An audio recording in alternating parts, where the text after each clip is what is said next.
Hello, everyone.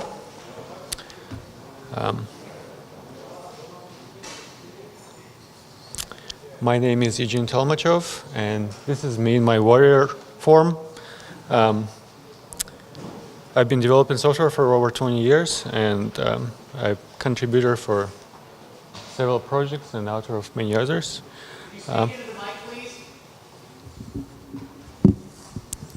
Testing. Better? And I'm here to talk about building highly available systems with FS Shelter and Apache Storm.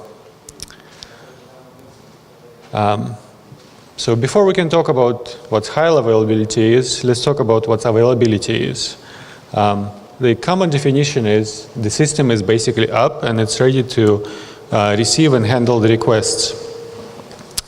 But more nuanced answer is just because it's up and ready to receive the request doesn't mean that we're going to request in a timely fashion. And we know that there are certain attributes that correlate positively and negatively with availability. And I want to go in and explore how exactly they affect the availability. So as my example, I chose fogget.org. Any fans here? You know what it is? It's basically like Nugget, but it lets you go in and explore Nugget packages at the type level. It gives you detailed information, signatures, stuff like that. And the problem with it is 2 out of the 3 times that went and tried it, I got request timed out. So it's not really available. And even if it was available, if you ask UI experts, they will tell you that if your user interface replies in more than 2 seconds, given a choice, users will not use your UI. They want something that replies sooner than 2 seconds. So I went and looked at how it's implemented, and it's a nice little application developed by one of the members of the community. It's in F#. And it's a typical web application. It's got nicely abstracted API for working with types, assemblies, and packages. So what makes it slow? And whether or not we can fix it by simply scaling out. The thing is, every time you type in package name, it's going to go and download that package to extract it locally and analyze it. So this is a really exaggerated scenario where I/O affects how your application performs, the availability of your application. That's why I picked it. Can we make it faster simply by scaling out? Probably not. We still need to download packages. We still need to expand them. We still need to analyze assemblies in detail to see what type information does it have. So this is what naive implementation would have looked like, or for the first attempt would have looked like if we tried to break it down, say, into microservices, because we know microservices solve all the problems. So there's this imaginary API that I put up there that would be plausible in many other contexts, but this is not actually API available on Fogget. So in order to implement this API, how would we implement the underlying abstractions, underlying calls?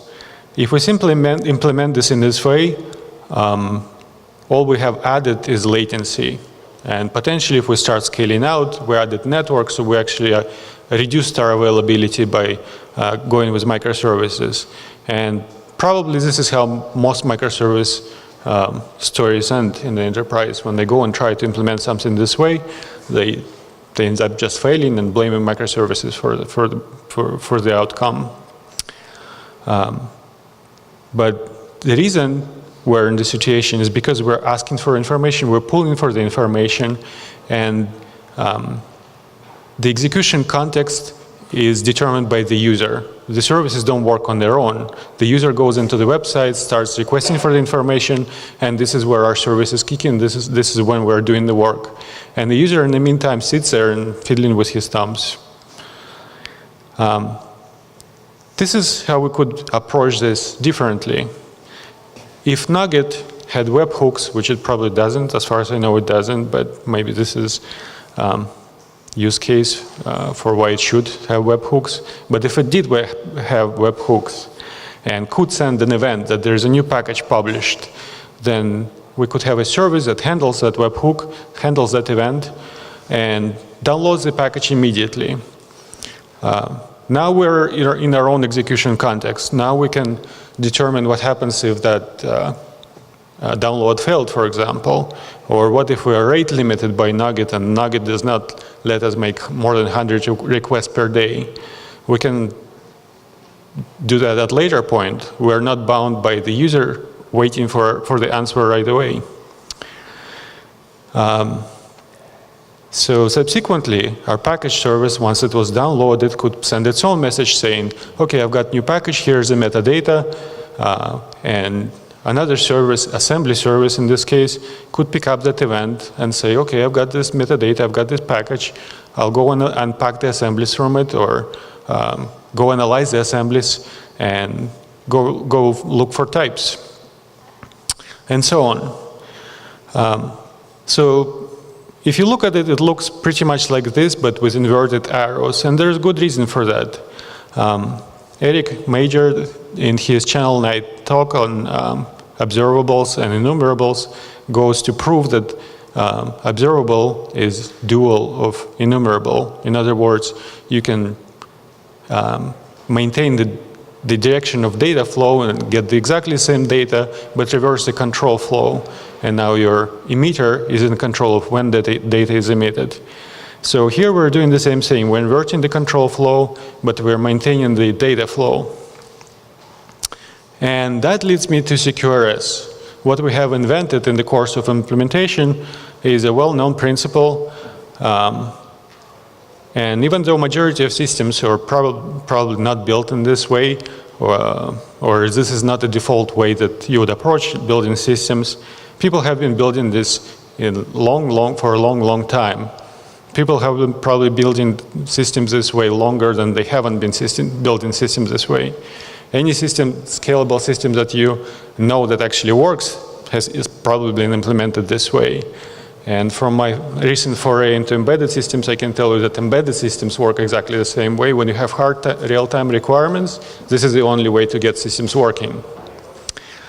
So the first time I looked at CQRS, it didn't really make much sense to me. And the reason is, okay, we're separating the reads from writes, but how is that different from what you usually do? And here I want to approach it from the timing angle. Once you start looking at timing, things become much more clear. So what we want is from our system to deliver reads, or essentially carry out queries as fast as possible. And that tells us how our system should be structured. For example, normalization, like I mentioned earlier, has negative correlation with availability. And here we can actually see why.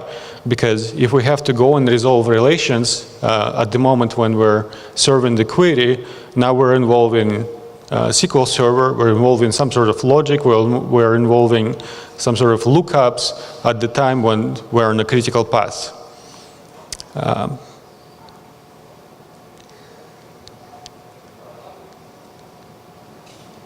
And another thing I wanted to show is that so far we've been treating the messages that we're sending from service to service as if they were commands, as if they were directed at a specific entity. But in fact, there were events all along. And the thing about events is that they're omnidirectional. There is no specific recipient for them. And as a result, systems that send events or communicate with events are easy to evolve because you can plug in at runtime or at design time multiple consumers for those events, and they could be doing different things. So in our imagined example here, once we have downloaded the package, we can look and decide, okay, this package depends on another package, maybe I'll download that one as well while I'm at it, and analyze that as a dependency. And when we're looking at assemblies, instead of just looking at the types, we could easily add assembly dependencies analysis as well. And there's a fantastic book on enterprise integration patterns that goes into more details about differences between commands and events, and how would you structure events. One thing it mentions is that events are self-contained. I said they give you full context of data to work with. There's a problem with that, and it should be apparent when you consider this scenario with NuGet packages, which is how much can you really stick into the event, and how is that going to affect your latency and throughput. So in practice, people use something like star schema approach to defining the content of the events, where you put some facts into the message itself, and you put some references for getting additional information based on that event. And this is what our forget the available would look conceptually if we had implemented it this way. If we could receive an events from the NuGet org, we could have a service that handles those events, downloads the package, notifies that it's got new package in the system, process assemblies within that package, process types within these assemblies, and so on and so forth. And at the end, we have not blocked the user at any point in time. Once we have prepared this information, it's available in any form you like. We could even generate static HTML if we wanted to be super fast. And we could serve this data instantly, pretty much.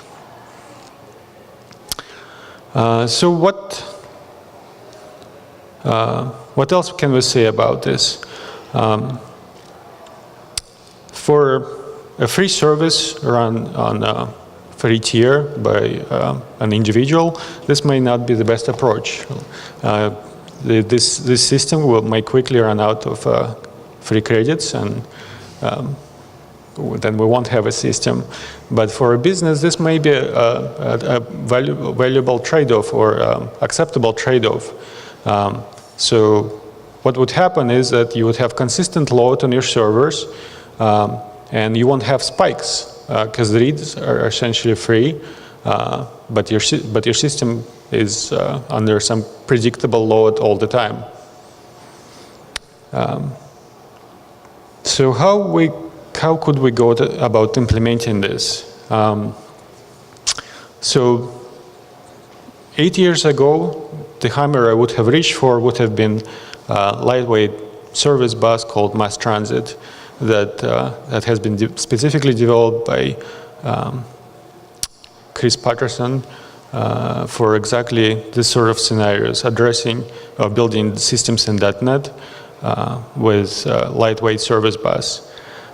These days, there are many options.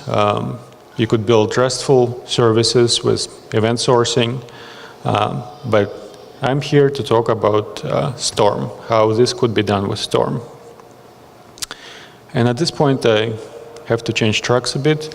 That was one example that I wanted to point out the problem with, and now I'm talking about Storm, and I'll have a different solution shown there, but hopefully you can connect the dots. So Storm. Typically, when you look at Apache Storm, you'll find something like this described as a unit of execution for Storm. Storm runs topologies. What does it mean to run a topology? Storm has been built for discrete event processing, for continuous event processing. If you look at the diagram here, we have some spouts, we have some bolts, and in our system, they would represent those microservices that we want to run together. The reliability characteristics of a topology are handled by the spout abstraction, and everything else processes so-called tuples that are emitted by spout. The reason Storm was built in the first place is that the original authors of Storm, when they wrote their system based on message queuing, found that they incur quite a bit of latency going from service to service. At a certain level of granularity, you have so many services that you're hitting input-output all the time, and your latency goes through the roof. So the goal, when they set out to write Storm, was to maintain processing guarantees offered by persistent queues, but avoid hitting the input-output costs or incurring input-output costs associated with persistent queues. So the way that it works is that reliability characteristics are handled by the spout. Spout is the only one that actually talks to the queues, and the rest of data transfer happens entirely in memory.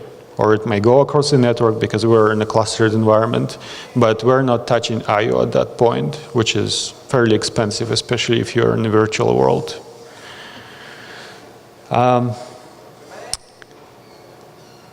Another important thing about spouts is that throttling is handled by the spout. Storm decides when the spout should emit a tuple into the topology.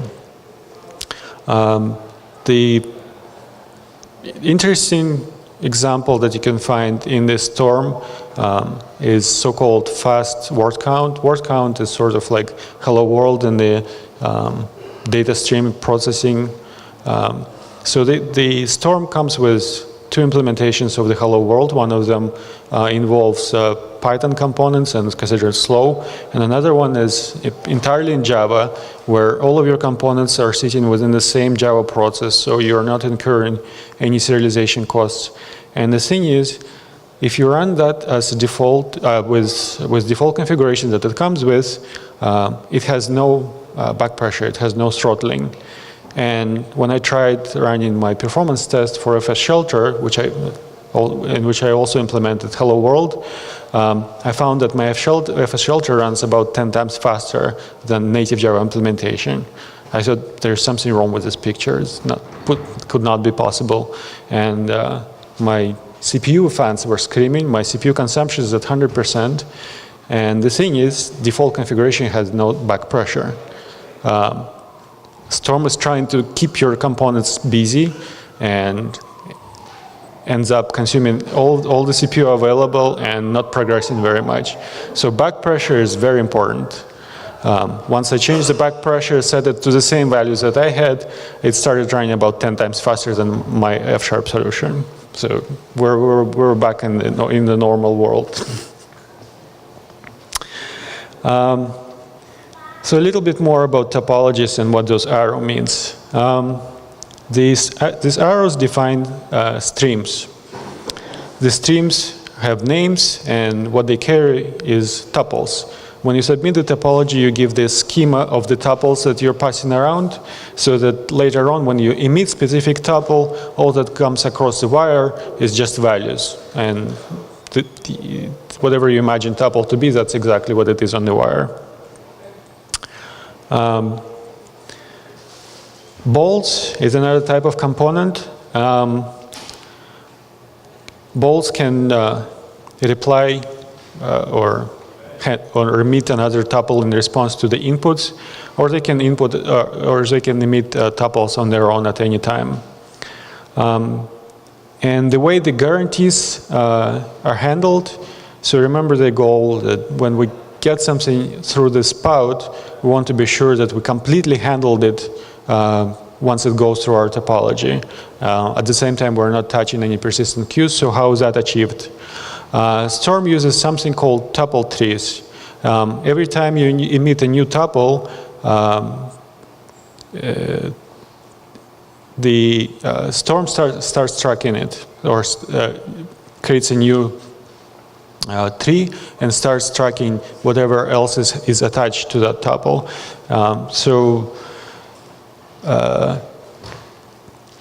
The way that we can plug into that is by attaching new tuple that we emit from a bolt to existing tuple that has been emitted from a spout. And that way we're building up a tree of tuples that at some point all of it needs to be acknowledged. Once that happened, Storm tells to the spout that it's okay to acknowledge that tuple to your source. So if you have a queue, persistent queue attached, you're hitting that queue only once. You're saying, okay, give me the message. Your topology processed it completely. You're saying, okay, now you can acknowledge that message and it's gone. Another interesting abstraction that Storm has is so-called grouping. Oftentimes what happens is that you want to run multiple instances of bolts, and in certain use cases, for example, when you do something like fork and join, you want to make sure that specific instance of a bolt gets to handle certain tuples or certain group of tuples. So Storm lets you specify grouping criteria. Remember that we're describing the structure of the tuples ahead of time when we're submitting the topology, and at later point we can say, when I emit from this component to this component, the receiving component should get tuples grouped on a certain field. And that way we can make sure that a specific instance of a bolt gets to handle certain data. So essentially it's a content-based routing.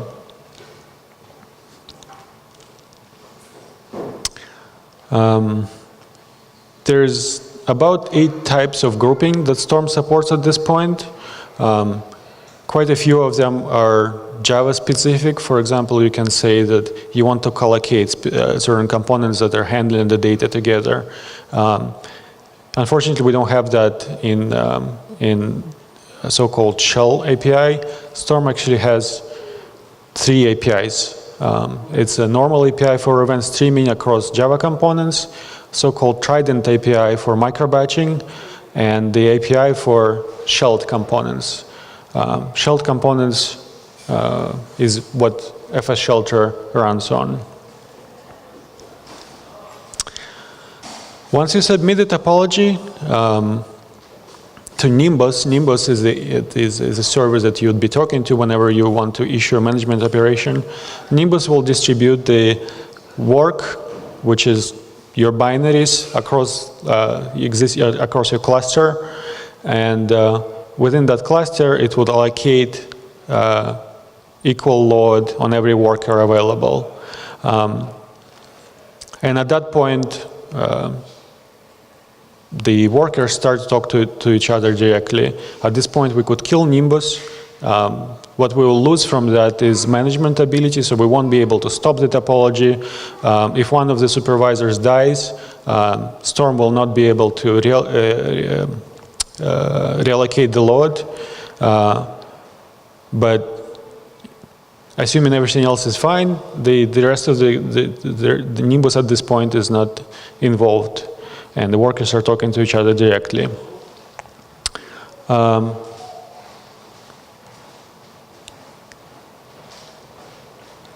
Because we're running .NET code, obviously we cannot be within Java process, so Storm will spin up our processes that we have described to it earlier, and it will tell each process which task it's going to be responsible for.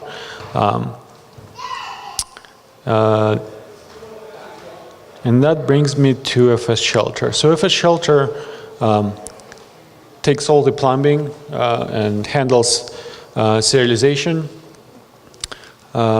Implements multi-line protocol, which is what Storm uses for talking to out-of-process components written in non-Java languages. It also implements self-hosting, which I'll mention later, a DSL for describing the topologies entirely in F#, and lets you write components as simple F# functions. Other than that, it provides visualization, packaging, and the way to talk to the Nimbus API without involving GRE.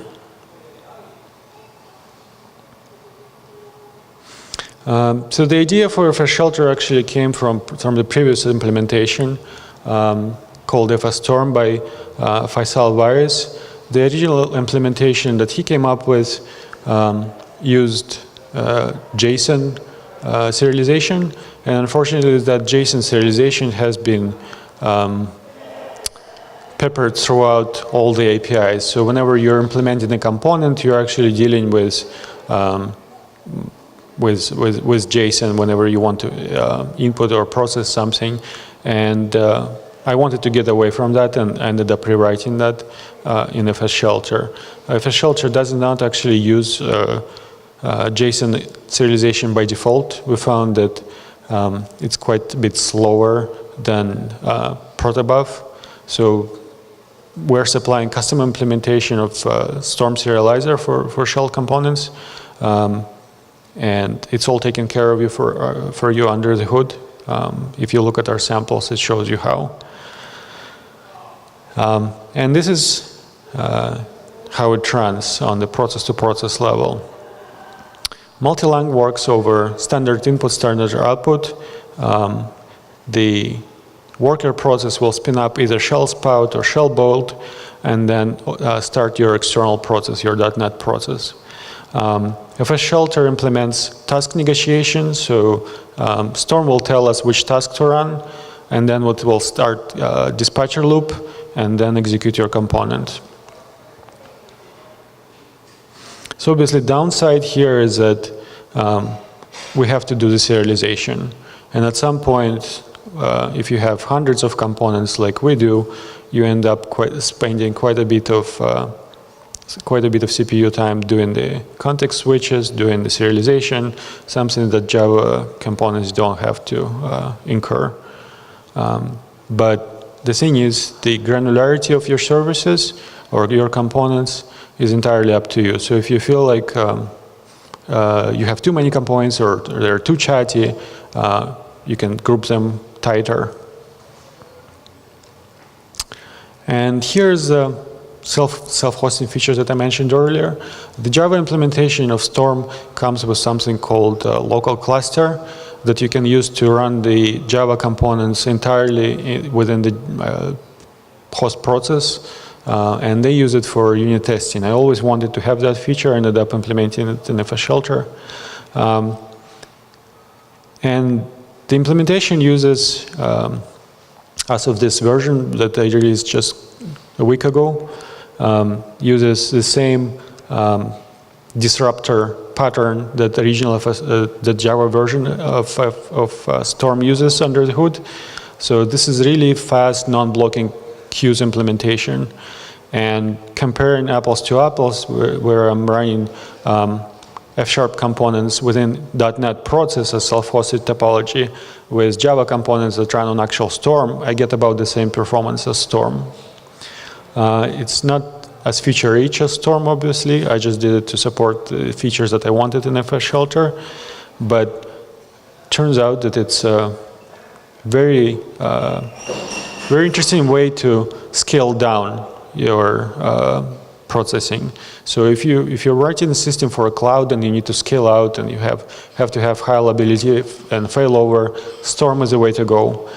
If you want to run something small, maybe with local supervision, for example, with Kubernetes supervision, you might be able to use self-hosting and run the topology very fast if you can get away with a single machine hosting it.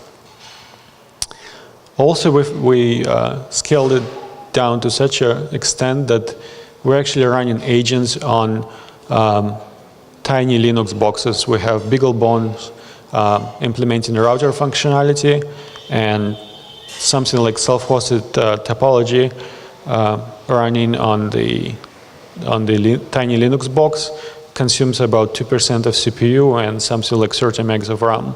So this is a really effective way to scale down and write the code the same way that you're writing on the back end and run it on a tiny device.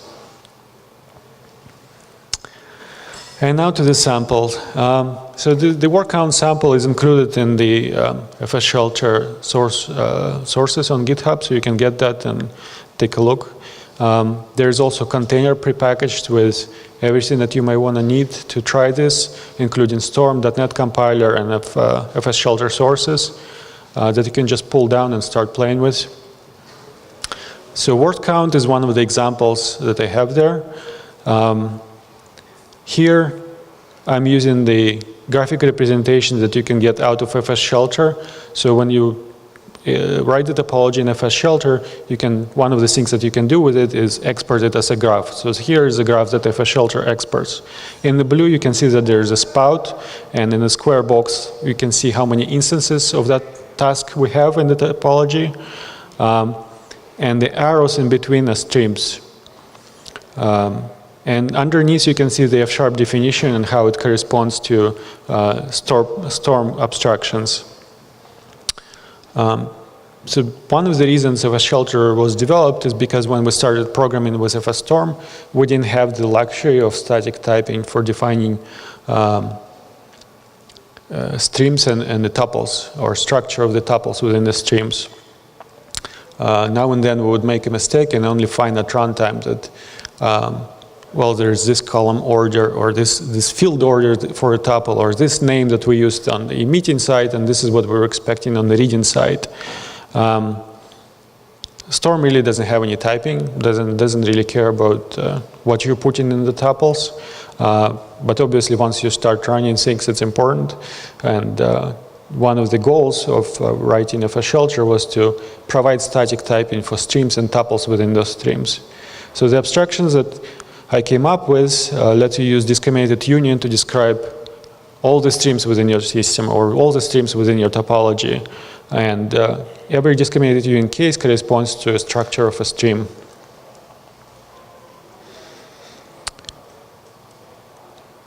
This is what DSL for defining topology looks like. The underlying functions are the ones that we'll be implementing in the next few slides, and those are simple F-sharp functions, and that's what would be required from us in terms of business logic implementing the component.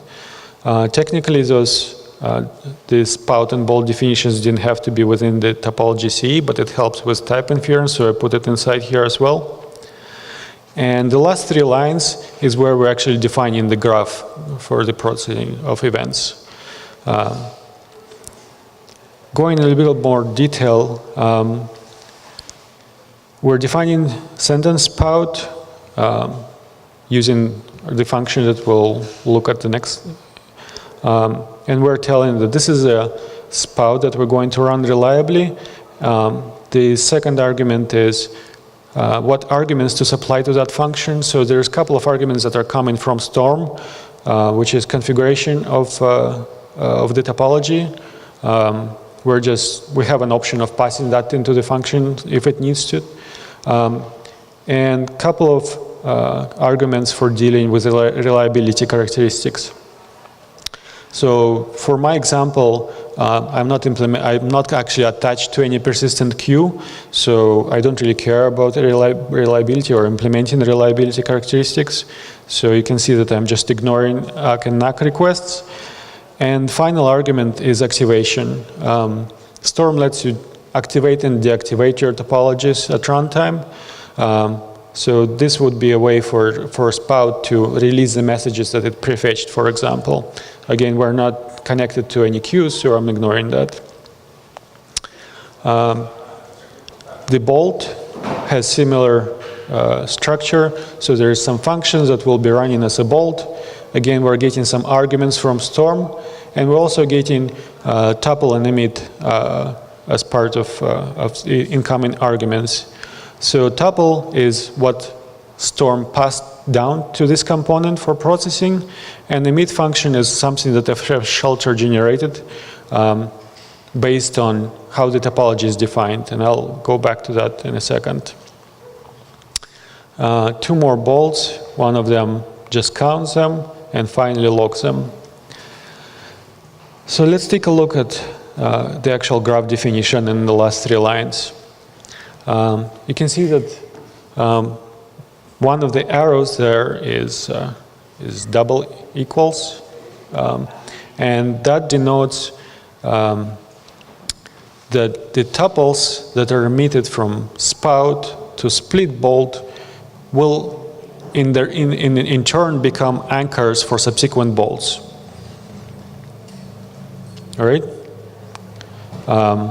The other two lines are sort of thin lines, and here we're saying that the tuples that will be emitted from split bolt to count bolt, we don't want to treat like anchors. So that tells us where exactly our processing guarantees end in the topology. So this is one of the cool features about Storm. You're very explicit about where exactly your processing guarantees end, or where your transaction, if you will, ends, where are the boundaries. And finally, there is a call out for grouping. So from spout to split bolt, we're saying that we don't care which instance of split bolt gets it. So if there's multiple instances of that task running, we're saying we don't really care. We just want that to be on the sentence stream. Tuples going from split to count, well, we really want to count them within the same instance, otherwise our counts won't make any sense. So here we're saying that we want to group the tuples coming in, and we're using the F-sharp discriminated union deconstruction here for that. So we're saying that grab the word from the stream and use that word to determine which instance of the task to send this tuple to. And that will guarantee that we're counting the same word in the same task instance.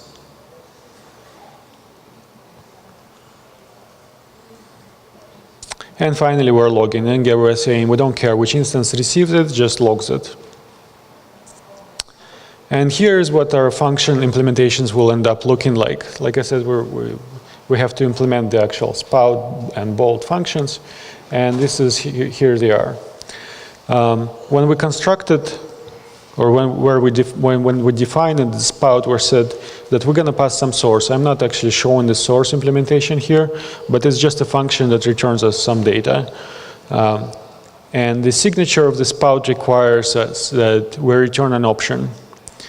If we have some data to return, we're wrapping that into sum, and we're saying, here's a piece of data that I want to emit, and here's an ID for that data. So one of the things that are important when you're dealing with reliable queues is that you get an ID for every message that you receive from the queue. That's your way back into saying, okay, I handled this message, here's the ID, you can hack it, you can delete it, whatever you want with it, I'm done with it. So this is the first parameter in this option is ID, and in my just example, I'm using the same sentence as I'm passing in through the stream as a data.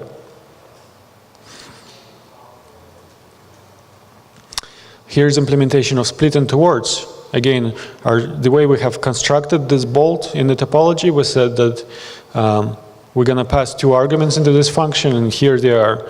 One argument is the original tuple that came into this bolt, and another one is emit.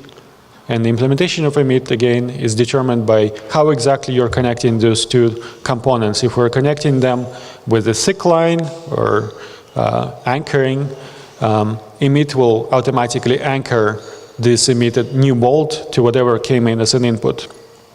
So we don't have to worry about that. And as you can see, I'm just matching, pattern matching on the input and saying that I'm expecting only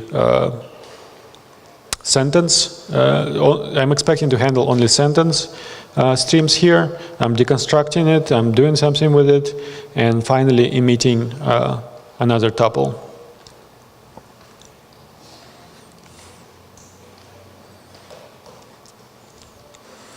The next bolt is a count. Again, the same structure, and as you can see, you can pass anything you want into those functions. They're just F-sharp functions. They don't know anything about FS shelter or anything else. Very easy to test. Very easy to test in isolation. Again, we're getting a tuple as an input. We're deconstructing it. We're doing something with it, and we're emitting another tuple. This is how easy it becomes to implement those components.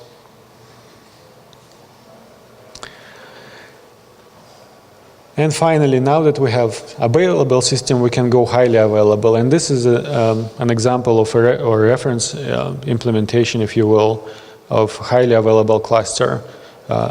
Cluster all the things. So Storm, obviously, by itself is highly reliable, highly resilient platform. So there's a cluster for that.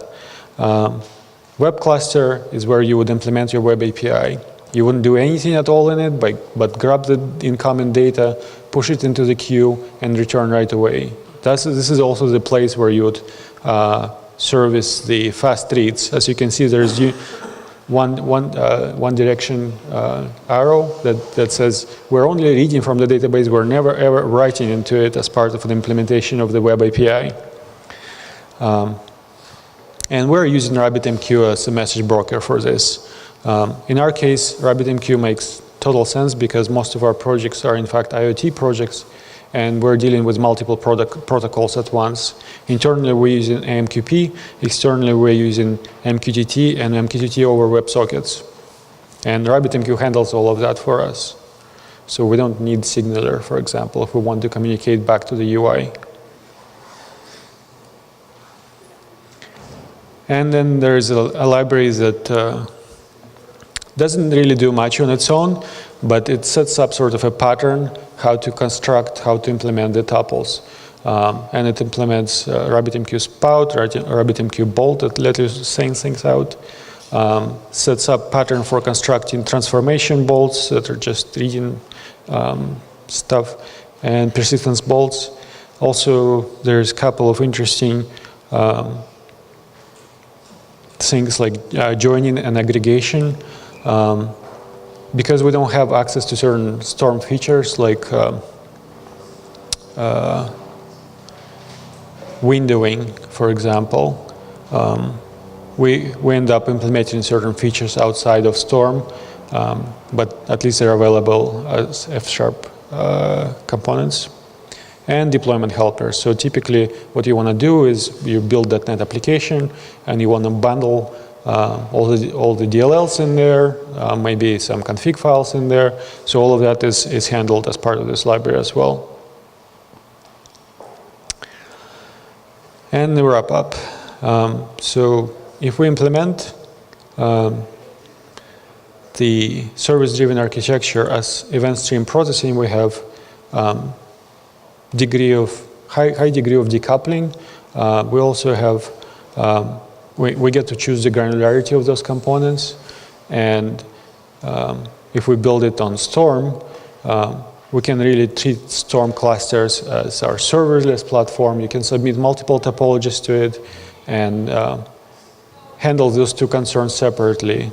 Don't really need to worry about your clustering your own application. You just cluster the Storm and then distribute your applications as topologies. If you don't want to manage Storm, Azure HD Insight has managed Storm clusters for you. Another lesson learned is that you can maximize throughput and minimize latency if you only do your I/O on the edges of the topology. I mean, this is why Storm was written or created in the first place, because you don't want to hit I/O from every microservice that you have. And with Storm, you can do that. If you put your I/O on the edges, you will maximize your throughput. Supervised self-hosted topology may be an excellent choice in certain cases. Because it scales down nicely, you can also run it on tiny Linux devices if you need to. And finally, back pressure is your friend. Use it. Use it always. And beyond the fast shelter and Storm, so Storm is granddaddy of event stream processing. This is a measuring stick that everything else is measured against. There are new kids on the block now in the Java space. There's Apache Beam. And Apache Beam is more of a standard. It's not an implementation. And there are multiple implementations of Apache Beam. So Spark Streaming, I believe, implements Apache Beam specification. Google Dataflow is another implementation of it. Apache Think is another one. And what they do is that they offer common set of operators. So like I said, there's a grouping, which is an operator, but there's also windowing and there's many more. There's a sorting, and the Apache Beam just goes and implements all this stuff for you, which could be really handy, and if you don't have to do it yourself in your code, in your components. And now I'm ready to answer questions if you have any. Have you compared this at all to the backup streams, or how does Storm compare if you have any experience with it? I think they work in a slightly different way. Akka streams, I believe, is somewhat like Embrace in that you get to describe your batch processing in terms of streams, but it's still batch processing. Storm handles, I guess confusion comes from the fact that they're using the same terminology, but they're using it in different contexts. With Storm, you set up the streams, and then you handle events right away as they happen. With batch processing frameworks like Spark or Akka streams, you handle them in a batch. You still set up sort of processing ahead of time, but you handle them in a batch. At least that's my understanding. I'm not really familiar with Akka.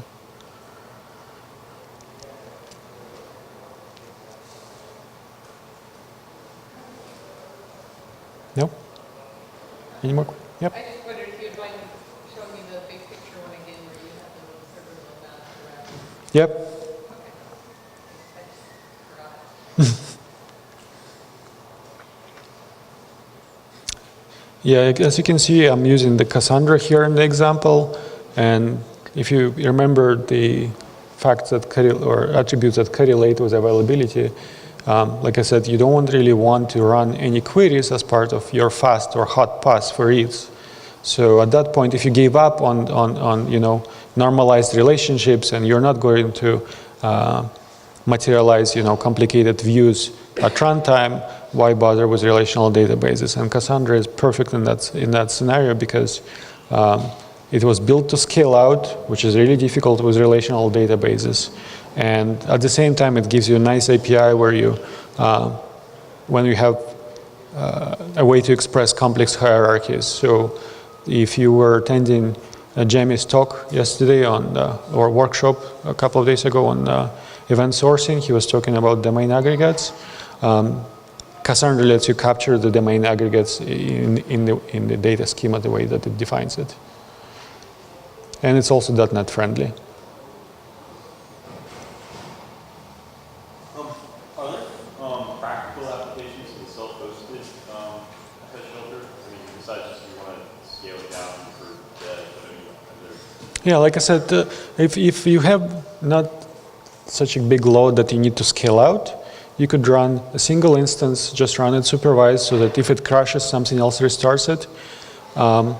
And it's obviously a lot cheaper. You don't need the JVM. You don't need gigabytes of memory to run JVM. It runs within like 30 megabytes, so you can have like 10 of them if you have that need. So yeah.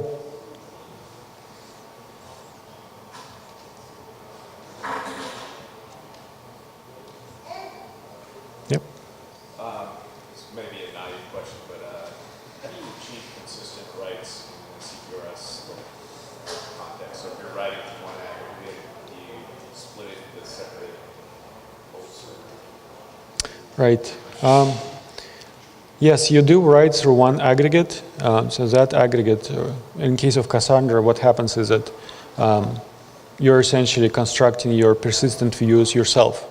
So there's this representation for this use case, and there's representation for that use case. So yes, as part of write of that, aggregate, if you will, you write all of those tables yourself. Yep.